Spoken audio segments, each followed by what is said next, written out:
જય શ્રી કૃષ્ણ મિત્રો, શ્વેતાસ કિચનમાં આપનું હાર્દિક સ્વાગત છે.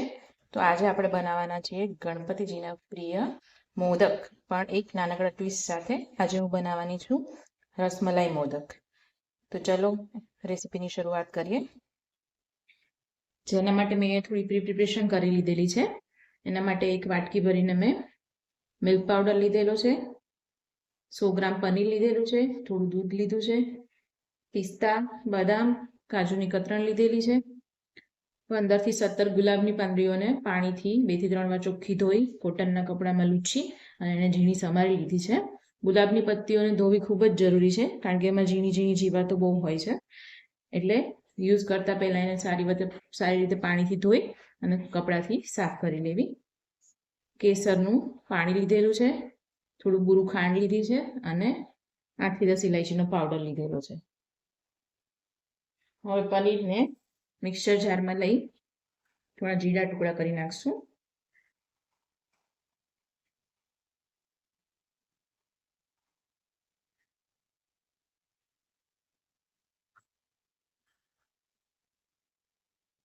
એમાં આપણે લીધેલા દૂધમાંથી થોડું દૂધ એડ કરી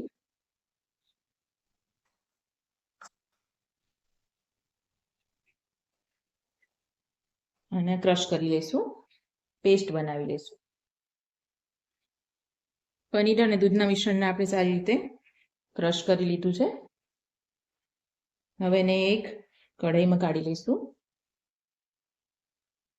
પનીર અને દૂધના મિશ્રણને મેં એક જાડા તળિયાવાળી કઢાઈમાં કાઢી લીધું છે.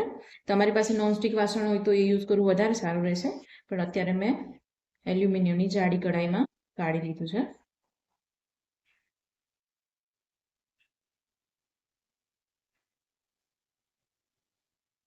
હવે આમાં આપણે મોટી ચમચી ઘી એડ કરીશું.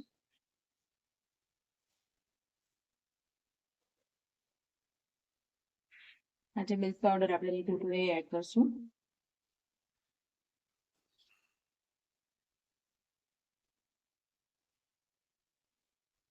અને ગેસ શરૂ કરી અને ધીમા તાપે એને મિક્સ કરતા રહીશું.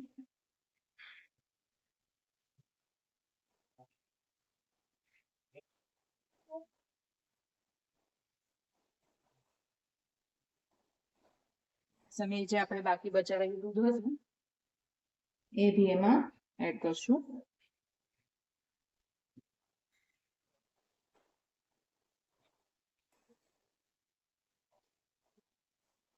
સારી રીતે મિક્સ કરી દઈશું.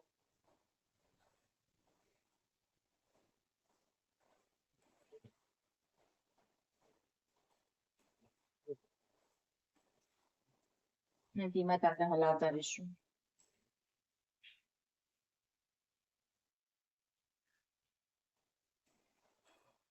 ધીમા તાપે હલાવતા રહીશું. આ સમયે આપણે એમાં 2 ચમચી બુરું ખાંડ એડ કરશું. મિલ્ક પાવડરની પોતાની બી સ્વીટનેસ હોય છે, એટલે તમે તમારી જરૂરિયાત મુજબ એડ કરી શકો છો.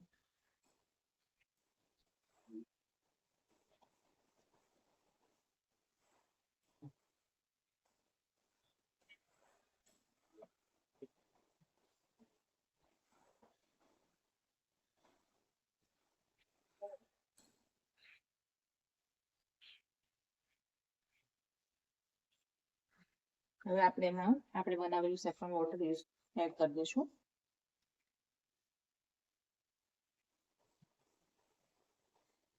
સેફ્રોન વોટર એકદમ સરસ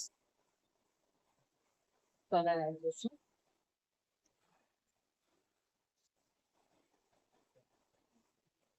અને આ મિશ્રણ એકદમ ઘટ થાય ત્યાં સુધી આપણે હલાવવાનું હોય.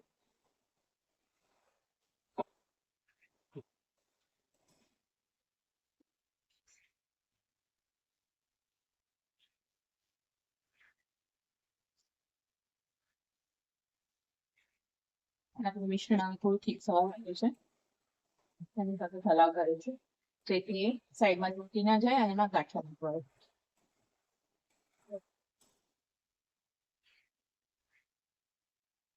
5 થી 7 મિનિટમાં આપણું મિશ્રણ એકદમ ઘટ્ટ થઈ ગયું છે. હું જો કેટલું દાણદાર લાગે છે. અને કઢાઈ છોડવા લાગ્યું છે. કઢાઈ નથી લાગી છે. મિશ્રણ છૂટી દે લાગુ મિશ્રણ તૈયાર થઈ ગયું છે. હવે આપણે ગેસ બંધ કરી દઈશું અને મિશ્રણને એક પ્લેટમાં ઠંડુ કરી લઈશું. હવે આ મિશ્રણ મેં એક પ્લેટમાં ઠંડુ કરવા માટે રાખી દીધું છે. થોડી વાર ઠંડુ થયા પછી આપણે એના બાકીના ઇન્ગ્રેડિયન્ટ્સ એડ કરશું. હવે આપણું મિશ્રણ એકદમ ઠંડુ થઈ ગયું છે, તો આપણે બાકીના ઇન્ગ્રેડિયન્ટ્સ એડ કરશું. તો આપણે લીધેલું ઇલાયચી પાવડર, થોડી ગુલાબની પત્તીઓ, પિસ્તાની કતરણ, બદામની કતરણ,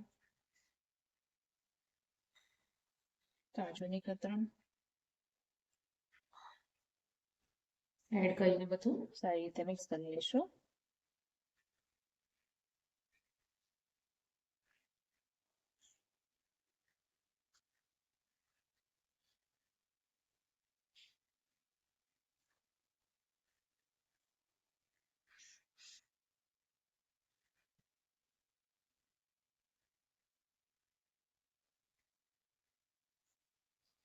બધું જ એકદમ સરસ મિક્સ થઈ ગયું છે.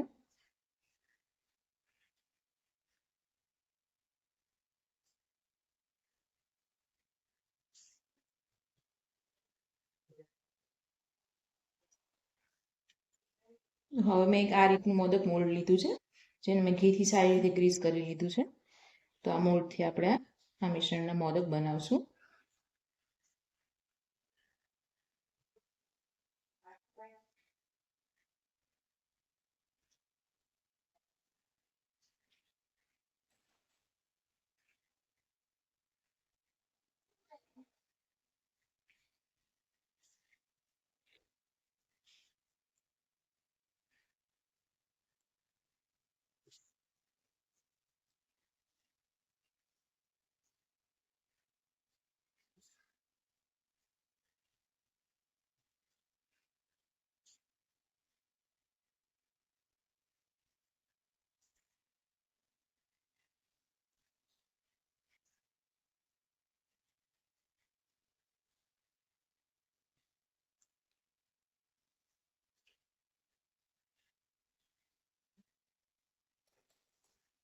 તૈયાર છે આપણા મોદક, રસમલાઈ મોદક.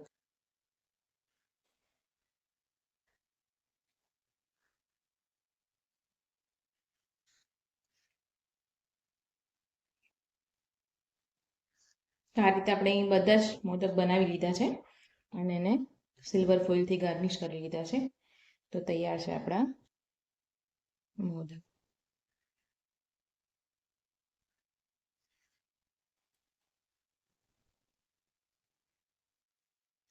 તો ફ્રેન્ડ્સ, તૈયાર છે આપણા રસમલાઈ મોદક, જેને મેં સિલ્વર ફોઇલ વડે થોડા ગાર્નિશ કરી લીધા છે.